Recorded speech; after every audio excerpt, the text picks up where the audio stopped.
Es un sentimiento. Búscalo dentro de tu corazón.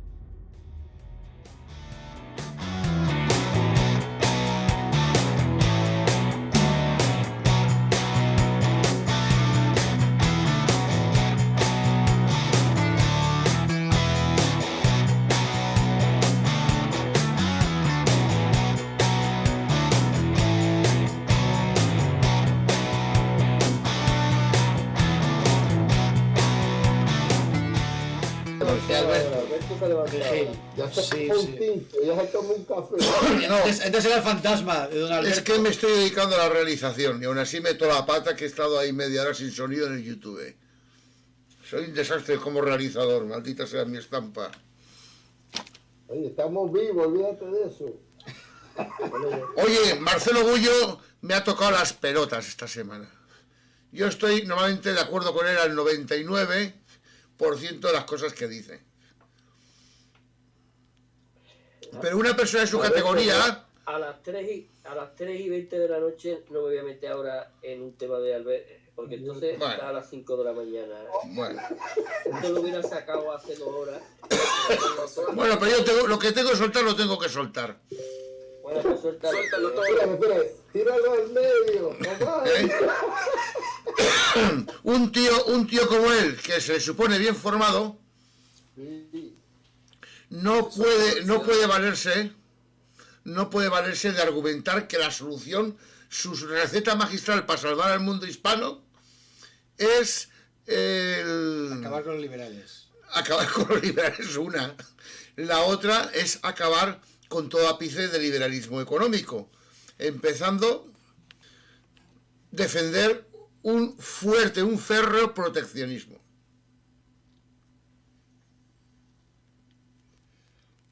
Esa es su solución. No, pero Y yo creo que lo que ha hecho ha sido fotocopiar las pretensiones de Trump. Por eso. Pero lo que pasa es que esa es su opinión como individuo. No quiere decir que yo tengo otra opinión y usted. Es que también era la opinión de Perón. No, yo entiendo eso. Yo entiendo que los peronistas eran así, pero supuestamente.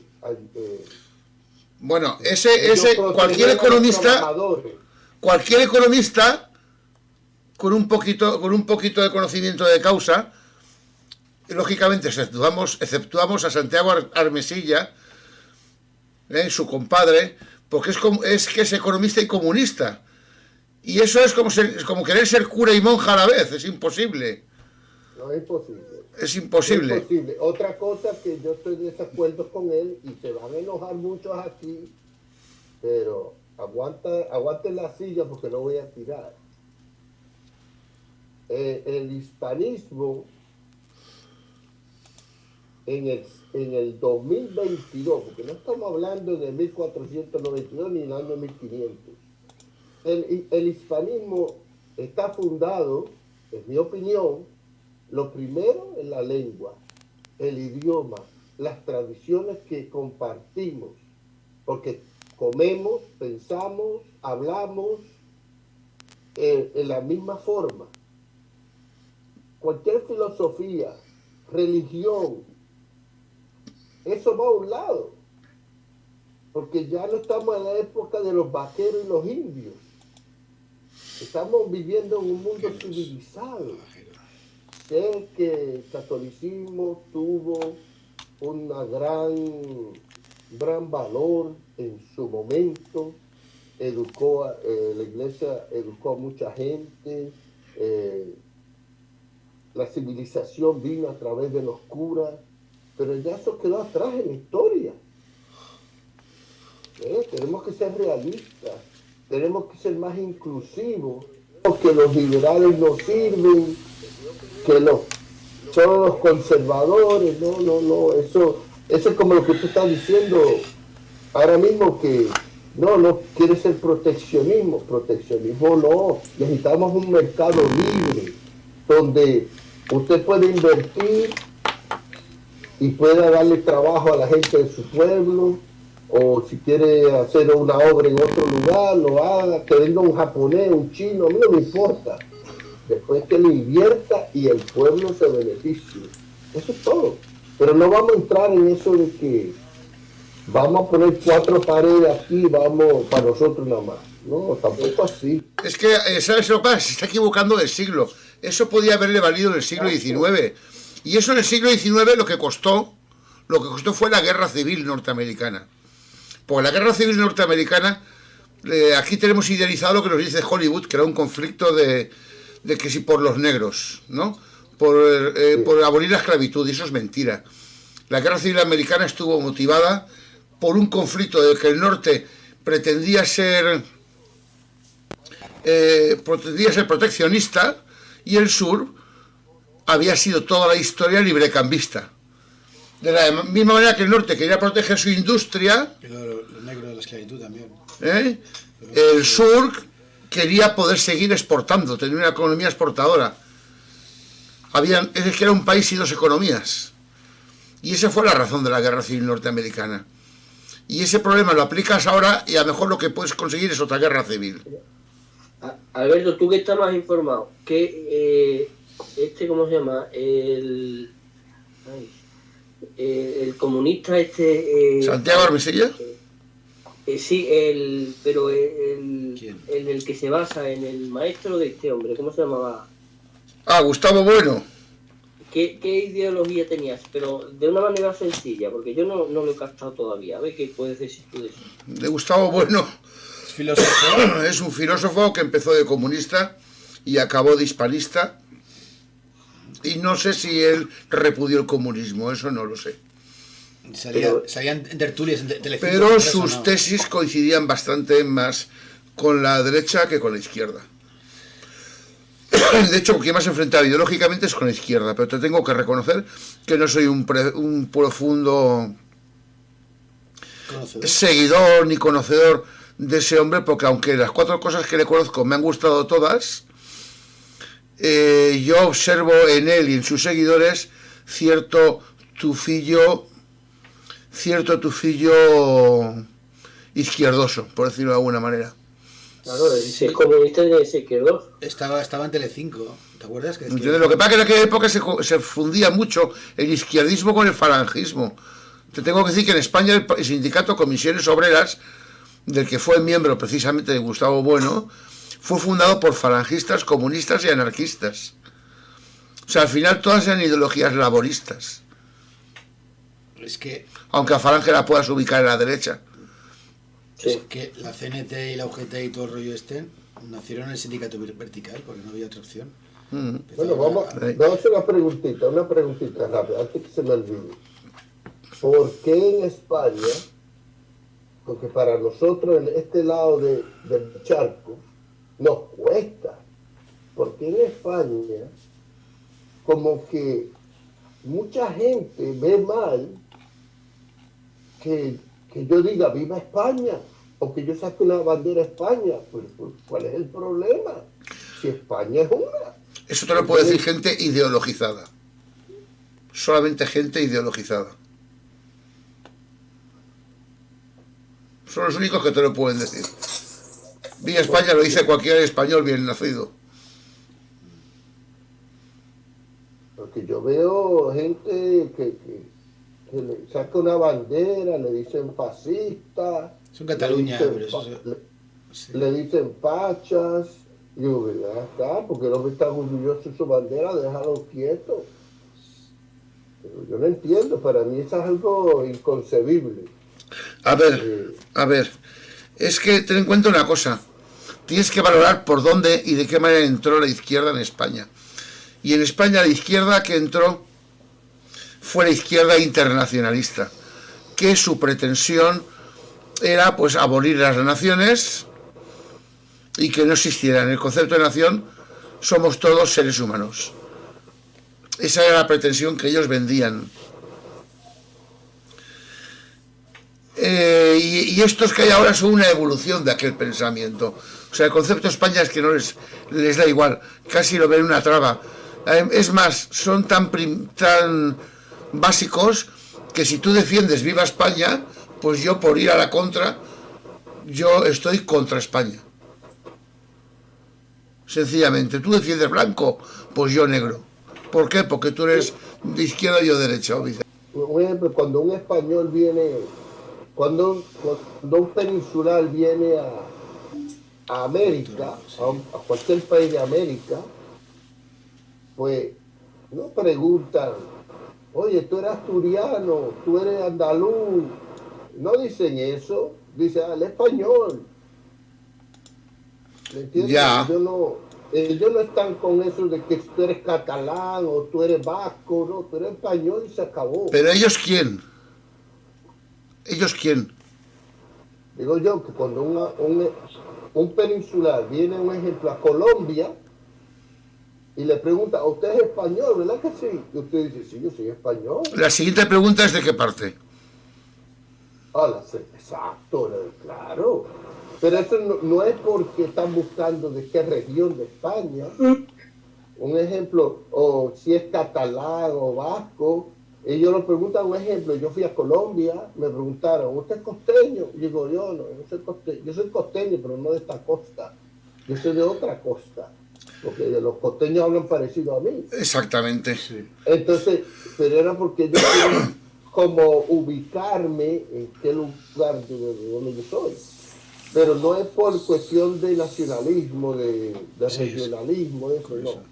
Es para más o menos ubicarlo en su mente.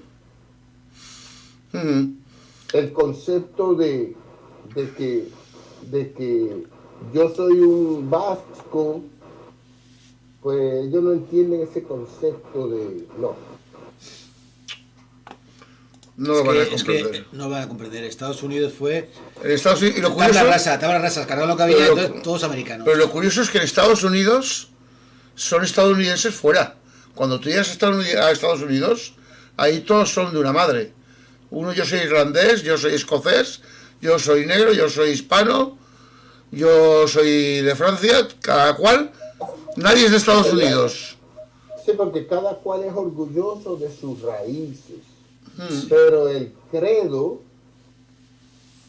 por ejemplo, Se yo mantiene. tenía muchos amigos irlandeses. Entonces Irish. yo les decía a ellos, incluso me pidieron que me uniera a la Irish, sociedad de la hermandad de los irlandeses. irlandeses, Y yo le hacía un chiste a ellos, le decía, no, yo soy la sociedad puertorriqueña. en inglés se le llama irlandés negro, Black Irishman, un hombre irlandés negro. Sí, como Él se echaba- moreno, como Nixon. Él- pero no es eso, no es que sea negro, no.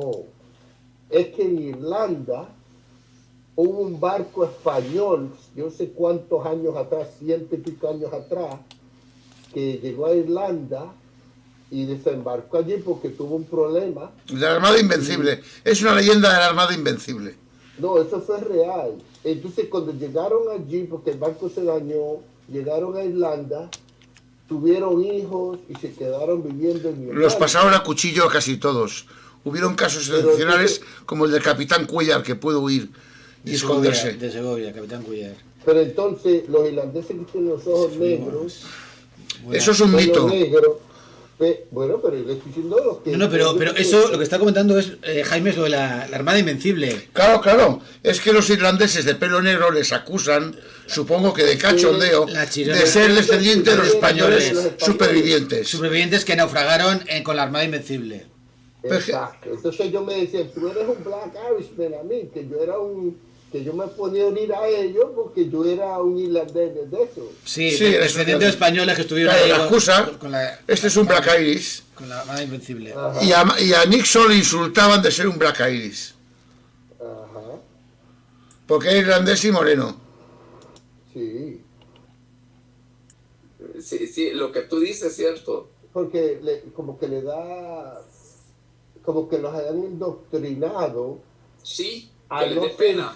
a no sentirse orgulloso de ser español. Y Exacto.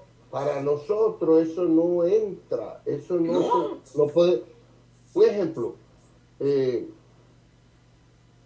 es como decir, tú estás en Colombia. Adiós, Roxana Estel. Adiós. Se va.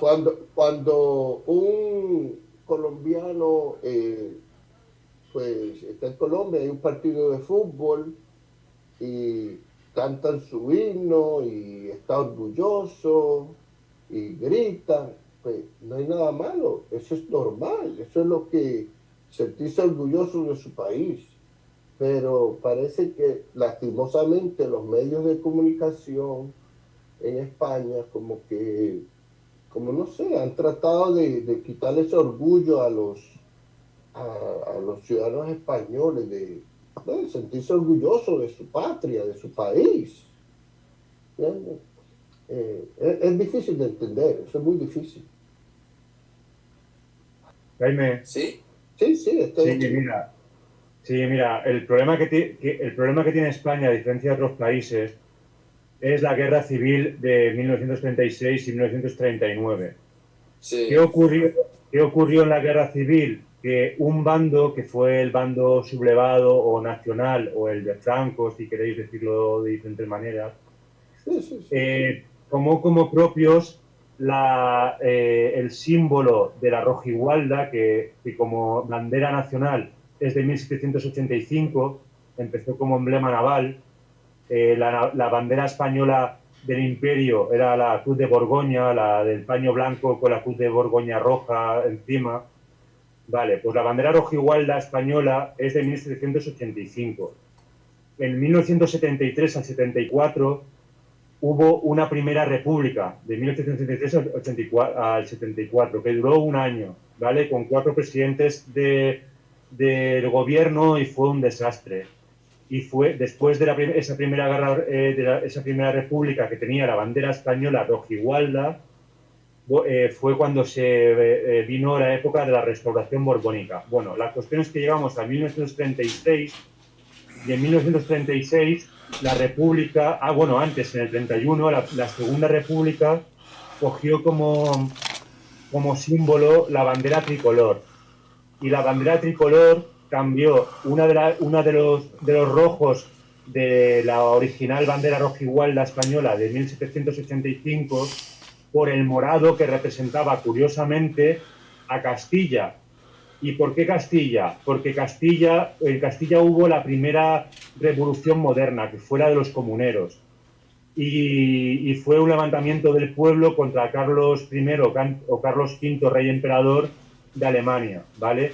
La República tomó ese levantamiento comunero como emblema y cambió el color rojo por el morado, que es un equívoco histórico, porque el morado es el rojo carmesí de Castilla, desvaído con el tiempo. A través de los siglos, el rojo carmesí acaba en morado.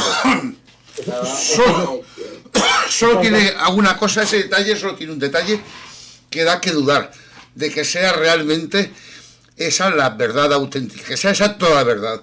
Si no es toda la verdad, será parte de la verdad. Porque hay una casualidad.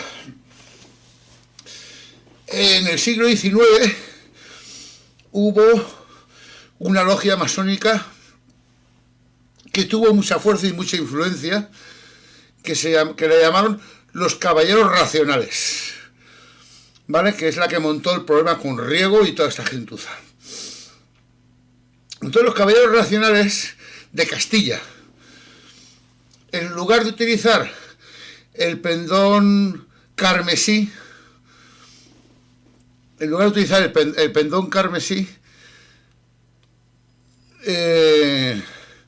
utilizó un pendón morado. Ese pendón morado lo puedes encontrar si buscas la bandera por la cual ajusticiaron a Mariana Pineda. La bandera que mandó bordar Mariana Pineda era de color morado. Entonces da la casualidad que el que decidió que era de color morado la tercera franja, quizá con la excusa de que es que estaba descolorida o lo que fuera, ese fue un grado 33 de una logia masónica, de la masonería, que era el Lerux. Ese grado 33 fue el que decidió que la tercera franja, que para mí es masona, fue por esa razón, porque era el color de la logia de los Caballeros Racionales. Y sí, ya te digo, tienes que buscar una bandera de 100 años antes, ya era de color morado la bandera, por la cual intentaron meterle un golpe de estado a Fernando VII en 1831, creo que fue. El golpe de estado del general del general no me sale, que desembarcó directamente de Gibraltar, sale en un barco hasta Málaga. En Málaga desembarcó, Castaños no, tiene otro nombre. Y así como desembarcó, lo capturaron y al poco tiempo Fernando VII lo fusiló por traidor. Lo que está explicándole a Jaime y a Rafael es que que la anomalía española, que es la Segunda Guerra Civil del 36 al 39, al vencer el bando nacional y apropiarse los símbolos de España, mucha gente de izquierdas o nacionalista asocia todo lo español a, como habéis dicho antes, a lo facha, a la derecha. Entonces hay dos remilgos con lo español. Uno es por parte de la izquierda y otro es por parte del nacionalismo independentismo. Y por eso la bandera española o la palabra España o los símbolos españoles como el himno, hay mucha gente que no los acepta como propios y es un problema que solo ocurre en España. Por ejemplo, en la Francia republicana, tanto la izquierda como la derecha acepta la marsellesa como símbolo, como himno, la tricolor como símbolo, como bandera, y todos los elementos de la Sexta República, creo que van ya, los acepta tanto la izquierda como la derecha. Sin embargo, en España no. Y ese es el problema que tenemos aquí. Y en cualquier caso, lo que también ocurre en España, que no ocurre en ningún lugar del mundo, es que el elemento nacionalista independentista tiene el poder político. Sería difícil de explicar, pero uno de los motivos es la LOREG, la Ley Orgánica del Régimen Electoral General, que prepondera el voto provincial, la circunscripción provincial, por encima del voto nacional o el voto de la comunidad autónoma, por lo que le da más peso al voto en cada provincia, y eso sobrerepresenta el voto provinciano o localista. Ya. En cualquier caso, las últimas encuestas... Eso se hizo con una intención. Tú no sé si sabes la motivación de hacer eso. Sí, viene del régimen del 78... Es que quizás esté mal hecho, pero las razones son buenas. Y quizás no está tan mal hecho. Sí. La cuestión es que lo que explicaba Jaime y Rafael es que en el País Vasco y en Cataluña hay una subversión de la realidad social. Y os explico con encuestas. Según el CIS catalán del 2021, el 37,8% de la población catalana es la que estaría dispuesta a la independencia. Es decir, que más de un 60% está en contra. En el País Vasco todavía el porcentaje es mucho mayor. En el Euskobarómetro, que es la estadística que usan en el País Vasco, solo apoya la independencia del País Vasco un 18,7%. Fijaos la diferencia con Portugal, que hay una estadística del 2016 del Instituto Elcano, que el 67% de los portugueses estarían de acuerdo con algún tipo de unión con España. ¿De qué se habla? ¿Quién tiene el altavoz político? El independentismo. No se habla aquí nadie de liberismo, o muy poco. Y sin embargo estamos todo el rato con cuestiones independentistas, nacionalistas y con toda la retahíla de los intereses de una pequeña parte de la población vasca y catalana. Yo nací en Barcelona, por ejemplo, aunque me he criado en Valencia, pero tengo familia vasca y catalana, y mi familia vasca y catalana no son independentistas. Sin embargo, como hacen tanto ruido, fuera el ruido es lo que se oye, y parece ser que se habla de catalanes y vascos en general o en plural, cuando habría, por economía del lenguaje, cuando habría que decir los independentistas vascos, los independentistas catalanes, pero al final, por pereza, se habla de catalanes y vascos, y al final son una minoría en cada región. Pero como hacen mucho ruido, lo que llega a la gente es el ruido, no la realidad social que realmente es la imperante en cada comunidad autónoma. Sí, pero ya es más que ruido, Jordi. Es que ya es más que ruido. Desde que se metieron en los colegios y en la educación, esto ha ido a peor, pero exponencialmente. Sí. Eso es cierto. Yo, por ejemplo, Yo hablo valenciano. Y, perdona, yo hablo valenciano, Jaime y Rafael, es otra lengua que hay aquí. España es muy rica en patrimonio, también en patrimonio lingüístico. Y, por ejemplo, una cosa que podemos poner en valor, que nunca se pone en valor, es que gracias a España el Nualt o muchas lenguas precolombinas se han mantenido hasta ahora porque fueron españoles las que las normalizaron, hicieron una gramática y una ortografía antes que el inglés, el alemán o el italiano tuvieron gramática y ortografía, lenguas precolombinas. Y eso tampoco se sabe. Después de la gramática de Nebrija de 1492, las siguientes gramáticas en el mundo occidental, digamos, fueron de lenguas precolombinas, antes que el inglés, el francés o el italiano, por ejemplo. Y que el alemán. Sí. Sí, Si no me pero como aquí prohibieron hablar por ejemplo, aquí en El Salvador se prohibió hablar en náhuatl después de la independencia, se perdió eso. Fíjate, después de la independencia se prohibió, ¿eh? Y fijémonos de quién es la culpa. Los españoles protegen a los indios, hacen todo un ordenamiento jurídico, leyes de Burgos de 1512, leyes de Indias, derecho de gentes, el derecho indiano que se compiló al final en un ordenamiento jurídico. Llegan las independencias y todo el ordenamiento jurídico que defendía a las poblaciones aborígenes decae y el criollismo empieza a sangre y fuego a apropiar territorios que hasta ese momento habían permanecido casi semivírgenes. Un ejemplo, por ejemplo, es los mapuches en el cono sur.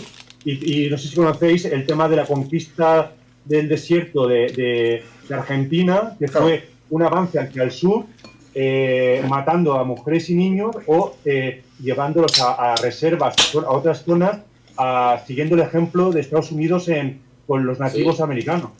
Por ejemplo, mataron a los negros que tenían en Argentina. También. Por ejemplo, y el subcomandante Marcos, zapatista, le contestó a AMLO, al presidente de México, que los españoles no tenían que pedir perdón a los aborígenes, eran el criollismo y todo lo que ocurrió después de las independencias los que realmente habían ido de manera racional y premeditada para acabar con el indigenismo en sus respectivos países. Porque y eso lo dice el subcomandante Marcos, zapatista. Pero eso, el indigenismo que derriba las estatuas de Colón o de Ponce de León o de Valdivia, eso no lo saben o no lo quieren saber o lo callan. No, es que es una gran confusión, Jordi. Por ejemplo, aquí le llaman el levantamiento campesino de 1932, lo puedes buscar en internet. En 1932 hubo una matanza de campesinos de parte del gobierno, pero si tú investigas bien, lo que pasaba era que después de la independencia los caciques que manejaban sus tierras y eran los que regían cómo se manejaban las tierras. En 1932 se terminaron de dar cuenta de que habían perdido todo. Entonces se levantan, hacen un último levantamiento en contra de lo que había pasado, que venía desde la independencia, y los terminan masacrando. Y ahí es donde los prohíben hablar náhuatl y vestirse como indígenas, aquí en El Salvador. Eso no lo sabe nadie, muy poca gente sabe que lo que pasaba era que estaban reclamando los derechos que tenían desde la época hispana. Sí, eso es así. Lo hacen ver como un levantamiento campesino comunista, pero no es cierto. Ellos llegaban con sus títulos que tenían desde la época que le había dado el rey y le decían, agarraban los criollos que estaban manejando el país en esa época, agarraban los títulos y le rompían. ¿Esto qué nos importa si esto te lo digo el rey de España? Y aquí no tiene nada que ver el rey de España. Y eso no lo saben. Y ¿sabes qué también, Jordi?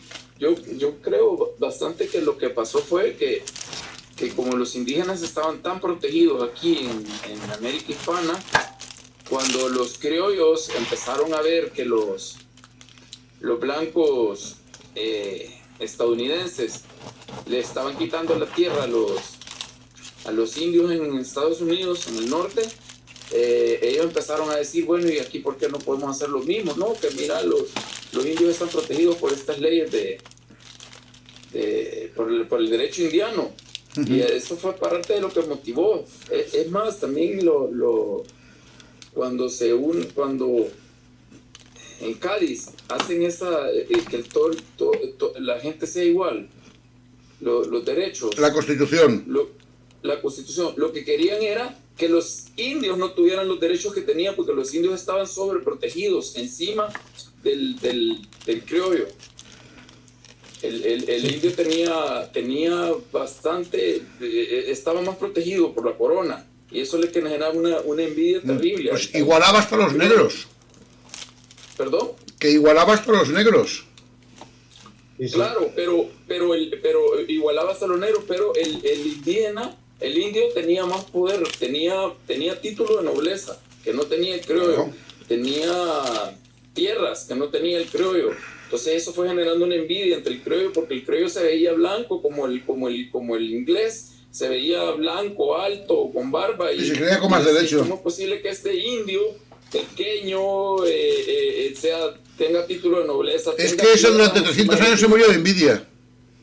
Se murieron de envidia y durante 300 años. A ver lo que hacían en el norte. Empezaron a ver lo que estaba pasando en el norte y quisieron aquí también. ¿Y por qué no le quitamos a estos indios estas tierras que les dejó la corona? Y era la manera más fácil. Quitémosle los títulos y quitémosle las tierras. Es que es muy curioso darse cuenta que al criollismo lo que le convenía era el pensamiento anglosajón supremacista, porque le convenía a sus intereses económicos. Entonces, no les convenía seguir siendo españoles, lo que les interesaba es el supremacismo blanco anglosajón e imponerse contra las minorías o mayorías, según el caso de los países, mayorías sobre todo aborígenes. Y ese elemento se dice muy poco y es una cuestión que tendríamos que poner en valor, y el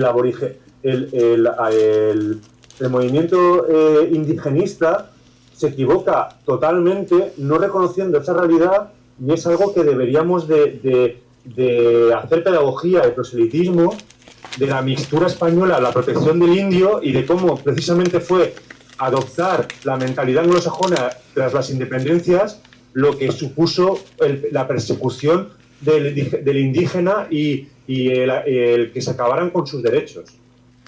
Que se acabaran con sus derechos, así es. Y fue que el criollo al hablar con los anglos y les decían, si nosotros tenemos toda esta tierra, pero no podemos sembrarla ni venderles a ustedes el producto porque son de los indios, la tierra, hay que ir a hablar con el cacique que nos dé permiso de sembrar esta tierra, y eso fue lo que motivó más que todo lo que pasó aquí en América. Pero el interés es de los criollos, de venderle a los anglos el producto. Aquí en Centroamérica se sembraba el añil. El añil, ¿quién lo compraba? Ese era los mejores tintes que había. ¿El añil? Lo compraba toda Europa. ¿Y qué era el palo de Campeche? Sí, todos los tintes para la producción textil anglosajona, inglesa. Todo eso lo compraban los alemanes y los anglosajones. Pero aquí un criollo blanco, alto, barbado, no podía tener el poder que tenía el indio en estas tierras. No podía. Entonces eso fue parte de lo que motivó, o más bien lo que motivó, ¿no?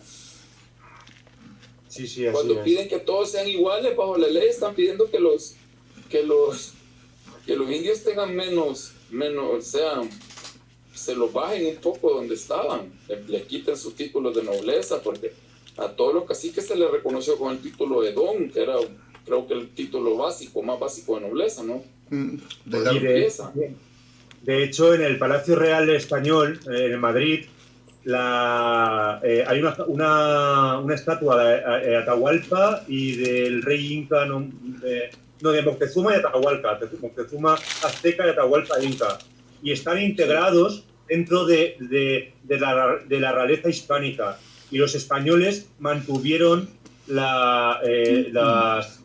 los privilegios, digamos, o las dignidades de las dinastías y las noblezas indígenas, Y eso Sí. no ha ocurrido ni en el mundo anglosajón, ni en el holandés, ni en el francés, que directamente lo que hacían simplemente era igualar a todos los aborígenes por igual, o si acaso aprovecharse de las noblezas locales aborígenes para dominar a la población mayoritaria negra o mestiza. Pero en cualquier caso, y un dato muy importante e interesante, que también tenemos que hacer pedagogía y proselitismo de él, es que en el artículo 1 de la Constitución de 1812 de Cádiz habla de los españoles de los dos hemisferios. Eso a ojos de ahora puede sonar normal, pero en aquella época era revolucionario. ¿Y por qué? Porque la Constitución francesa deja claramente establecido que se habla de la Francia continental, que deja aparte los territorios muy continentales de la Francia europea, donde no se aplicará la Constitución. Y todos los principios tan manidos de la leyenda rosa de la Revolución Francesa, de la fraternidad, la igualdad y la solidaridad, no se aplicaba fuera de Francia. Y eso tampoco se dice nunca. Sí. Y mira, y otra cosa interesante, cuando comparamos, por ejemplo, cuando dice la gente, no, es que si nos hubieran invadido los ingleses, hoy seríamos ricos. Claro, comparamos, por ejemplo, la española, la antigua isla de la Española, la mitad francesa de Haití y Santo Domingo, y podemos ver que son dos realidades completamente diferentes. En la misma isla, una línea separa dos realidades que son un estado fallido como es Haití y un país, Santo Domingo, que es un país donde precisamente cualquiera quisiera vivir. No, allá viven muchos artistas españoles. Allá vive... Santo Domingo es pobre, pero le pega 50 vueltas a Haití, no hay comparación. Oh, sí, pero no... Eso es lo mejor. Pero la República Dominicana tiene los altos de... Ay, se me olvida el nombre. Donde vive el andaluz el que canta flamenco, que es gitano, que es muy famoso él. El Diego de Ávila, algo así se llama él. Es bien famoso. Él vive allá, viven muchos españoles millonarios allá. Porque eso es como estar en la Isla de la Fantasía, un sitio precioso. Mansiones. Julio Iglesias tiene casa ahí. Julio Iglesias tiene casa ahí. El rey de España tiene un amigo de él, que si se recuerdan, el rey emérito, mejor dicho, que decían que se había dicho las altas, vamos a ver si consigo el nombre. Este sitio es un paraíso. Que la gente está equivocada. La gente cree que toda la República Dominicana es pobre, ¿no, hombre? Esa región, esta región es de puros millonarios. No puede haber pobre ahí.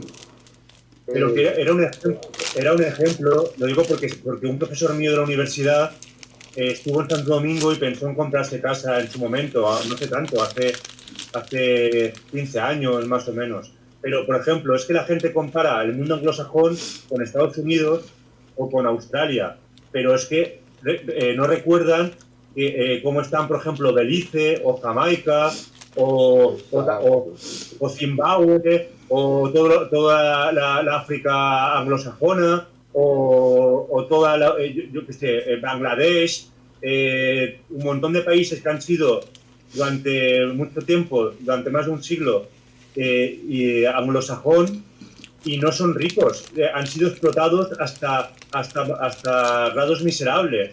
Y sin embargo, siempre nos olvidamos que, lo he dicho antes, en 1800 la América española era la zona más rica del mundo y donde había un nivel de vida y sobre todo un nivel de seguridad y de bienestar, en el sentido de que por lo menos podías vivir tranquilamente sin grandes penurias y sin grandes sensaciones de inestabilidad social, que no tienen en otros, que no han tenido en otros países.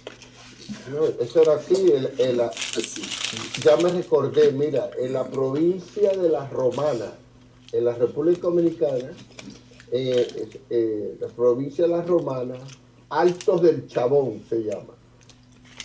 Eso es una región, pero hermosa, para solo millonarios. Lo que tú sueñas, ahí está. Las casas son mansiones, pero gigantescas.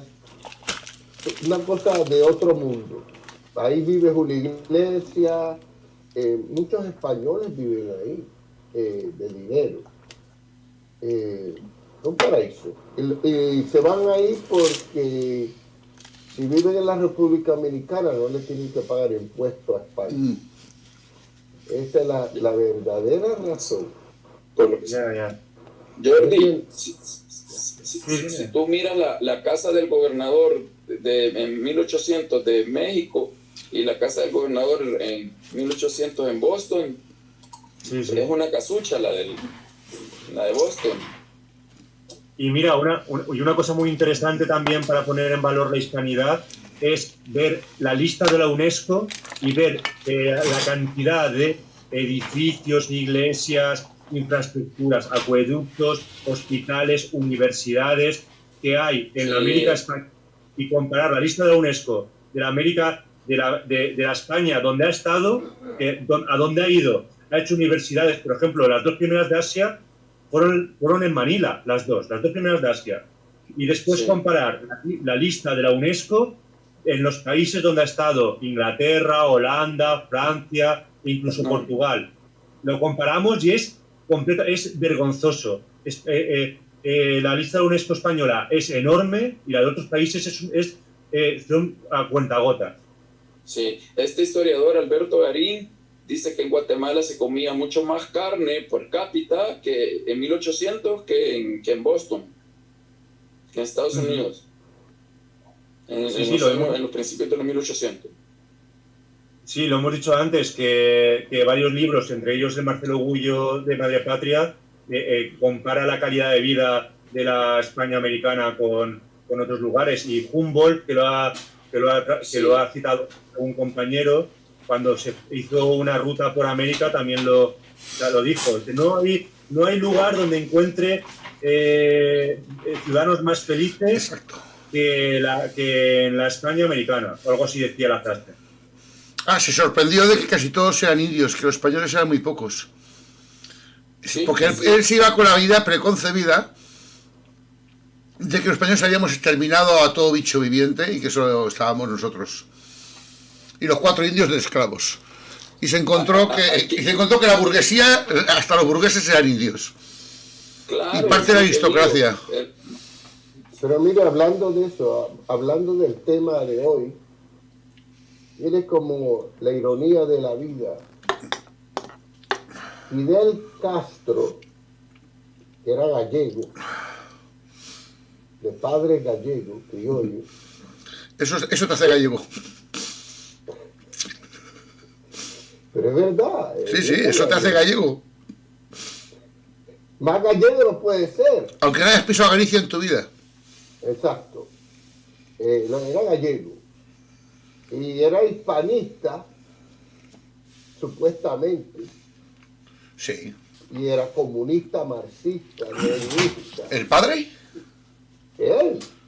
Vale. Es que yo tengo entendido que Fidel Castro era la antítesis de su padre. Bueno, no, eso no es verdad, porque la familia de los Castro eran millonarios, terratenientes. Ya. Por eso te he dicho que era la antítesis.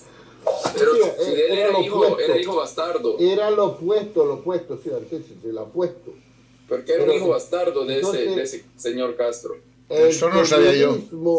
El comunismo y el hispanismo no se juntan, son como el agua y el aceite. El que venga a echar el cuento de que el comunismo entra con eso, no, porque eso va en contra de la... Eso organizamos un debate, un día organizamos un debate con Santiago Armesilla. ¿Sabes quién es Santiago Armesilla? Pues sí. A ver lo que opina él. ¿Cómo? Porque, Porque sí, ¿saben porque por qué está- digo? Escuche, porque el hispanismo es libertad. Exactamente. Libertad de movimiento, libertad de todo, De libre emprendimiento, de expresión. acción. Exacto. Mientras que el comunismo, el ejemplo lo tenemos en Fidel Castro, Raúl, creo que se llamaba, era otra apellido de él. El país de un sitio de Cuba a otro tenía que sacar permiso en el mismo país. Es como decir que usted quiere ir de Valencia a Madrid y tiene que pedir permiso para ir a la otra provincia. Eso es un ridículo. Pues eso no lo hicieron hace unos meses. Con la excusa del No, COVID no lo hicieron. Eso es una dictadura, entonces. Que en un mismo país, eso es una dictadura. Por supuesto, pero a ver, pero si tuvieron que hacer un muro desde el mar Báltico al mar Mediterráneo, con perros adiestrados, soldados que disparan a matar, puestos de vigilancia cada 2 kilómetros o cada kilómetro, vallas electrificadas. Eso lo hicieron para que la gente no pudiese escapar del paraíso comunista. Mire, el perfeccionismo, el proteccionismo del mercado también no promueve el hispanismo en nada. ¿En ¿Por nada? qué? Porque tú proteges solo tus productos. Imagínense 22 países con 22 líderes hispanos y que cada uno de ellos dijera, no, los frijoles, la carne, los materiales de construcción tienen que venir de aquí solamente. Pero si ya pasa que en Bolivia hay conflictos sociales porque en Bolivia importan patatas de Perú que las hacen más baratas. En Perú que en Bolivia.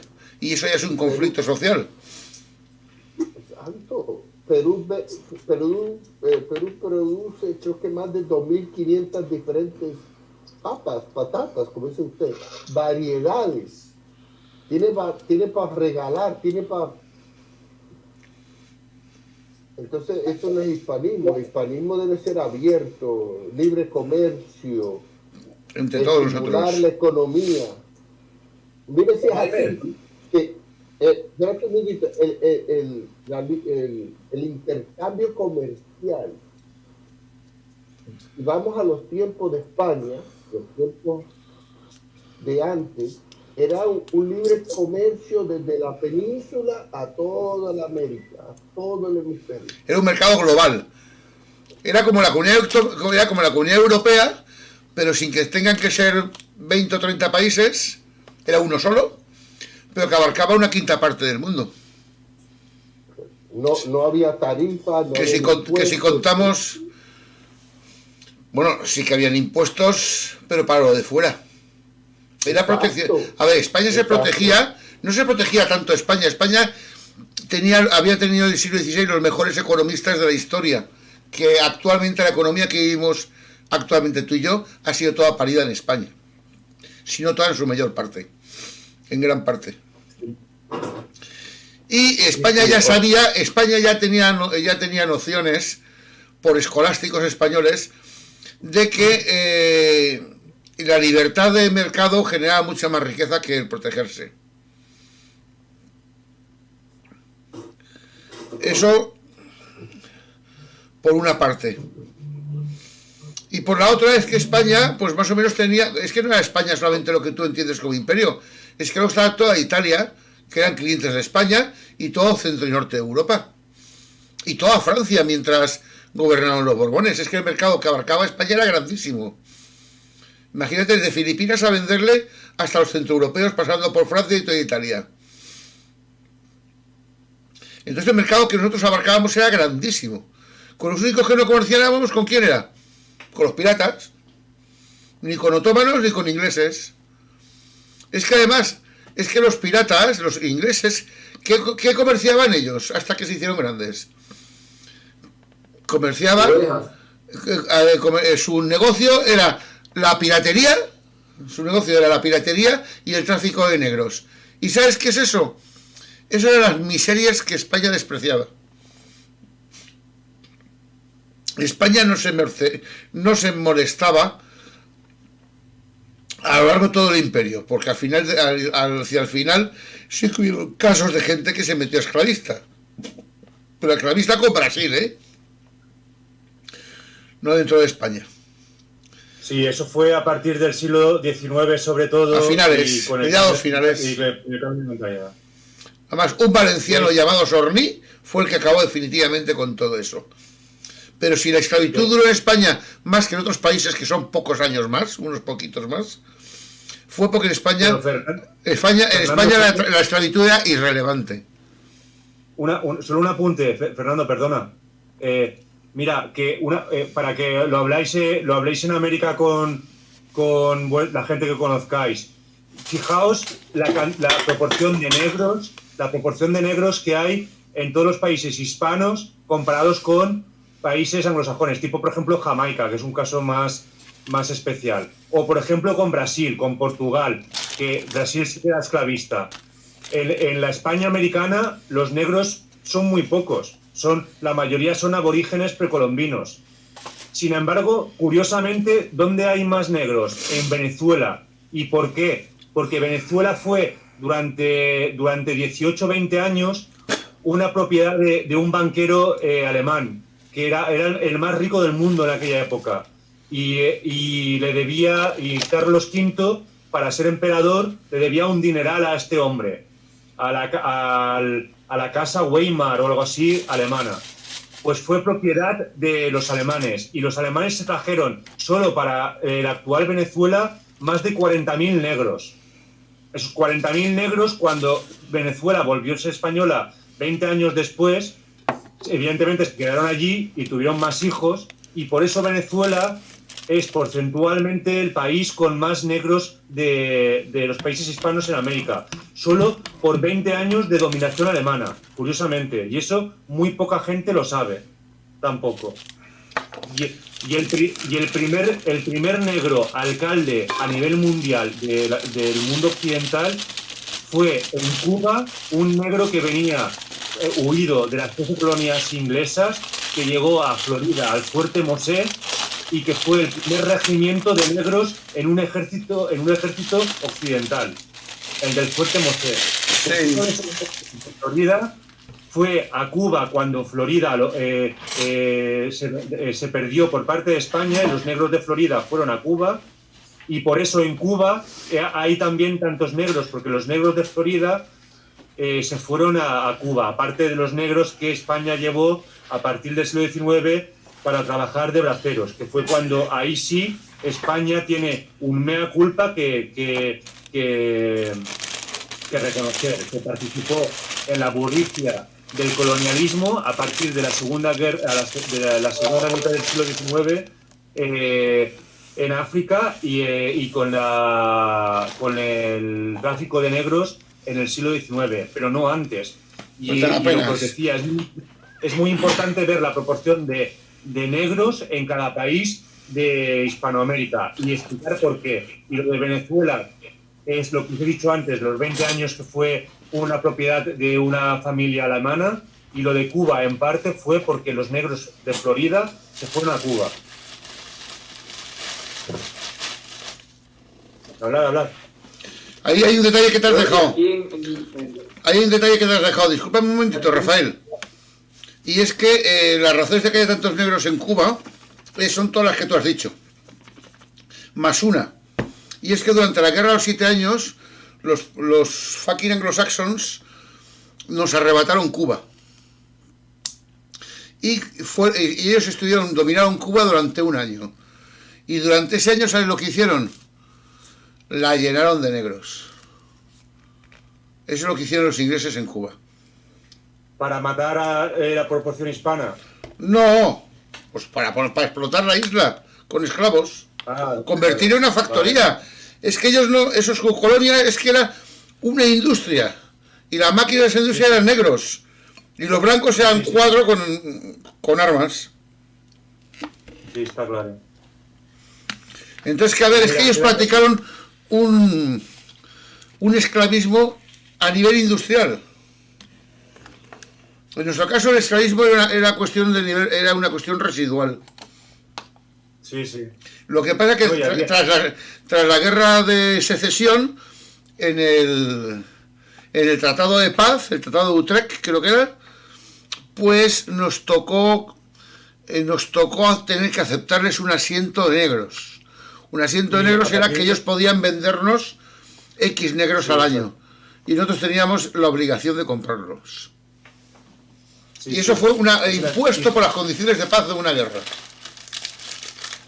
Sí, sí, eso sí. Eso fue a partir del Tratado de Utrecht y fue el tema del asiento de negros, que fue el origen de la guerra que la gente conoce como la oreja de Jenkins. Sí, eso. Que fue el contexto en el que fue el intento de conquista de Cartagena de Indias por Vernon y cuando fue defendida por Blas de Lezo. Sí, eso aquí más o menos lo sabemos todos. Entonces hay que hay mucha historia. Hay mucha historia que valorar. Y bueno, aquí más o menos la tengo valorada, ¿eh? Porque más o menos lo que estamos comentando todos más o menos lo sabemos. Perdona, Rafa, te he cortado, discúlpame, habla. No, lo que quería decir antes que se me olvide, sí, aquí en Centroamérica, si tú la población negra solo la encontrás en el Caribe, la parte atlántica, la parte que da el Atlántico. Aquí en El Salvador, por ejemplo, no encontrás población negra. Sí hay negros, pero no hay población, no hay un pueblo donde tú vas y veas solo negros, no hay, porque nosotros solo estamos del lado del Pacífico. Y Honduras, si tú vas a Honduras y pasas por Honduras, no ves negro hasta que empezás a llegar al Atlántico. Igual Costa Rica. Y los de Honduras, casualmente los apellidos de los negros de Honduras son Coleman, Sauerbreak y apellidos ingleses.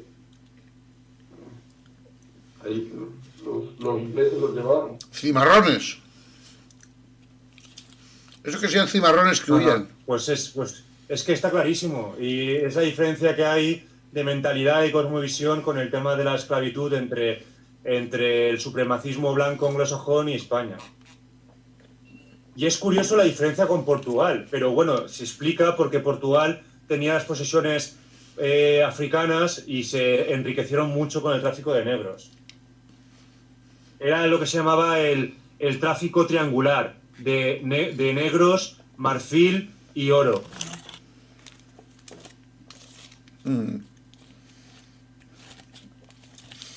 Hay un detallito que quisiera que no olvidéis.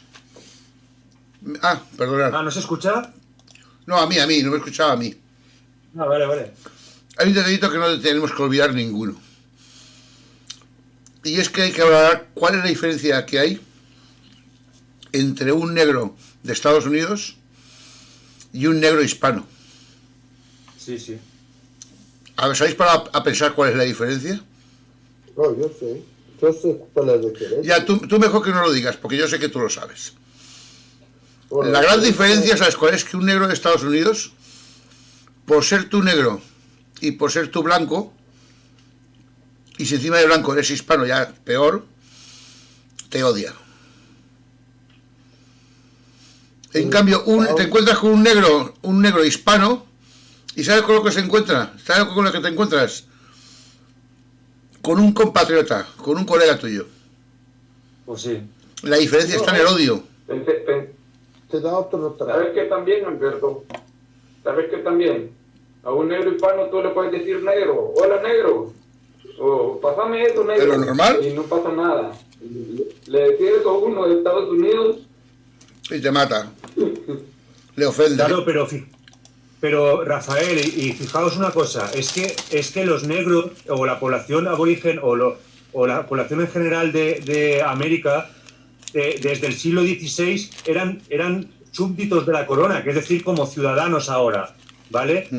Y desde el principio se podían casar, tener hijos y tener legítima descendencia. En Estados Unidos, hasta 1967, los matrimonios interraciales estaban prohibidos.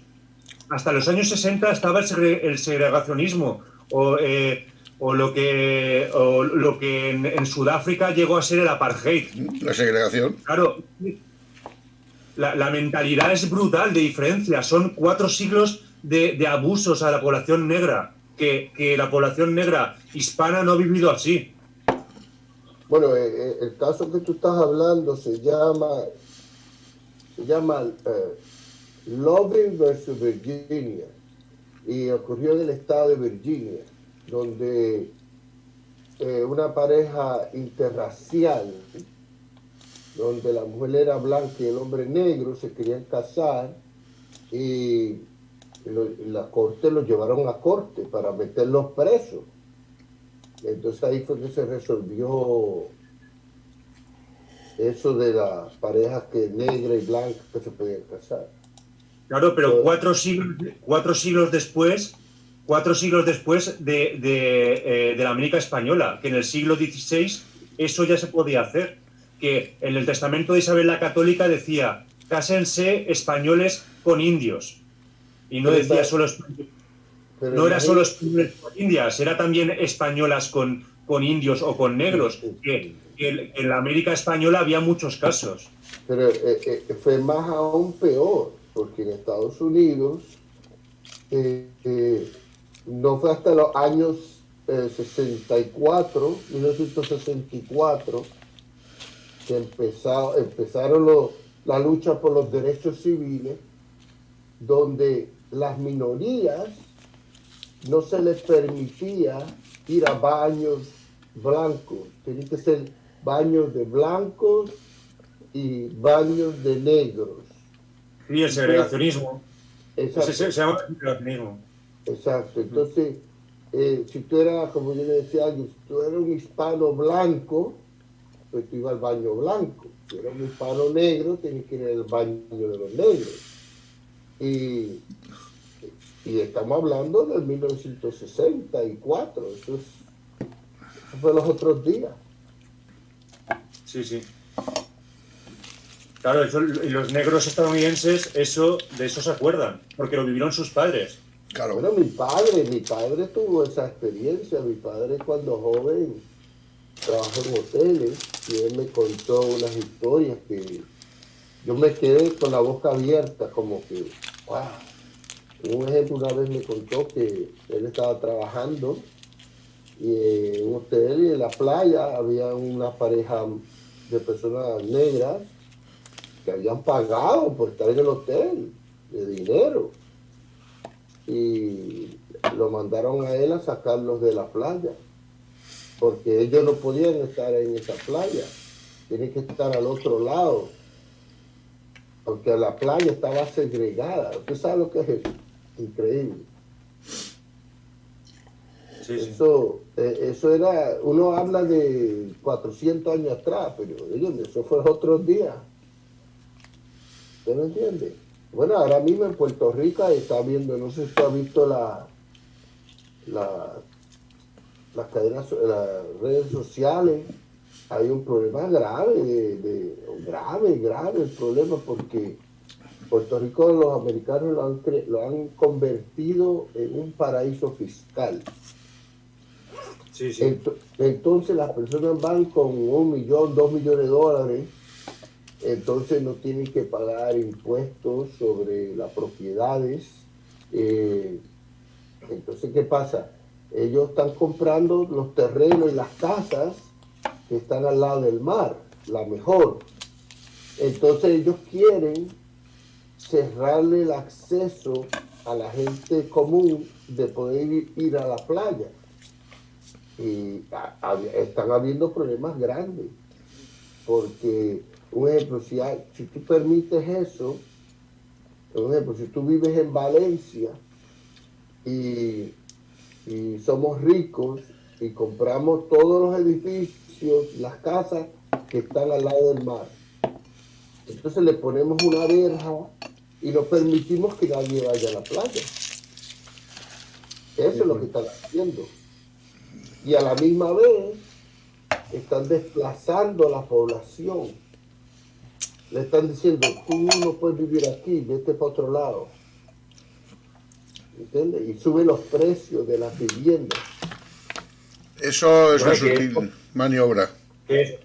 Es como que vienen de fuera, encima en plan yanquis, que ni siquiera eres como un ciudadano de segunda estadounidense, porque no llegas a ser ciudadano en estado pleno y vienen de fuera y te tiran de tu casa, pues claro, normal que la gente esté tan enfadada. Yo por mí mejor, a ver si más gente quiere Bueno, ser como más española.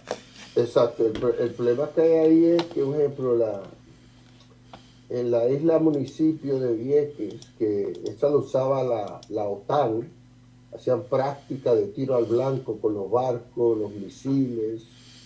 Pues esa isla municipio, la naval norteamericana la abandonó la isla. Entonces ahora, de la isla municipio, solo una tercera parte de la isla es habitable, porque las otras dos terceras partes todavía tienen proyectiles, bombas que nunca fueron desactivadas. Entonces, ¿qué pasa? Esa tercera parte que es habitable, muchos de esos negocios que tenían negocios los compraron americanos y ellos no hablan español. Entonces la gente local no se puede comunicar con ellos. Y ese es otro problema, porque ellos como que quieren imponer. Es como yo ir a España, ser un alemán o de otro país, tener dinero y yo querer mandar allá. ¿Usted me entiende? Sí, sí. Entonces, pero eso es bueno que pase, porque como tú dices, Jordi, están ciegos, no lo quieren aceptar, sufren de el síndrome de Estocolmo, pero que cada día van viendo más, se le abren los ojos, porque hay un dicho que dice que no hay más mal que el que no quiere ver. Entonces, a veces tienen que pasar estas cosas para que vean. Sí, no hay más ciego que el que no quiere ver, o no hay peor ciego que el que no quiere ver. Y lo de mal es, no hay mal que por bien no venga. Exacto. Entonces ahora, como en YouTube hay muchos, han pasado muchas cosas donde la gente lo graba y lo expone. Hay un video recién donde la señora, hay unos muchachos jóvenes, quieren jugar voleibol en la playa, están haciendo la cancha de voleibol y están armando la cancha de voleibol de eso de playa. Y viene una señora que suena puertorriqueña, blanca, rubia, pero el esposo es americano, no habla español. Y la señora le dice que se salgan de su playa. Entonces la gente le dice, no, esta playa no es suya, esta playa es del pueblo. Entonces viene el americano y ahí viene el problema. Entonces le dice la señora, la señora puertorriqueña, casada con el americano, le dice, cuando tú tengas $1 millón para comprar una casa, tú puedes jugar aquí voleibol, le dice. No. Eso es terrible, ¿no? Y entonces eso formó un tremendo problema, porque eso se difundió por las redes y antier habían como 3.000 personas ahí jugando voleibol y con música y comida, pero es un ejemplo de lo que yo estoy hablando, que están comprando las playas y desplazando a los pobres. Están haciendo lo que hicieron en Hawái. En Hawái, los hawaianos nativos los desplazaron y se tuvieron que ir de Hawái, de las islas de Hawái, y tuvieron que irse para California a vivir, pobres. Se tuvieron que ir para otros estados del oeste de Estados Unidos. Entonces los ricos americanos fueron para Hawái y compraron todo Hawái y lo hicieron un estado. Están haciendo lo mismo, el mismo patrón.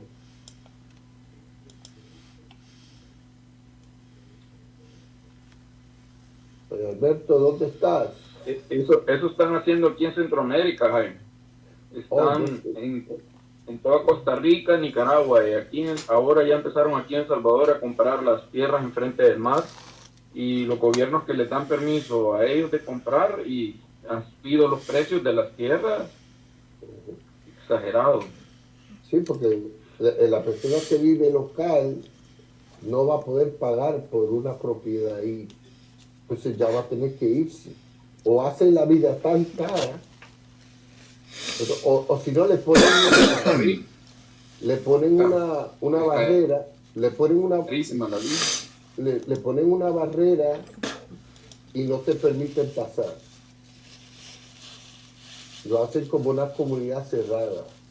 Cierran la comunidad. Ponen a guardias armados, entonces llegan estos guardias a buscarte. Aquí, por lo menos aquí hacen así. A decirte a esos guardias que no puedes estar en esa playa.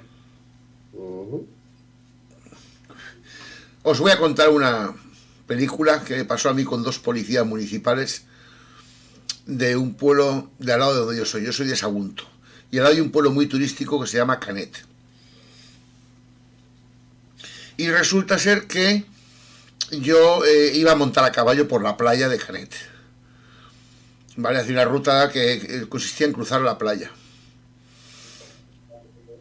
Y yo lo hacía todo el año, menos en verano. ¿Por qué? Porque en verano está lleno de ballistas y con un caballo pues vas generando más bien una situación como mínimo de peligro.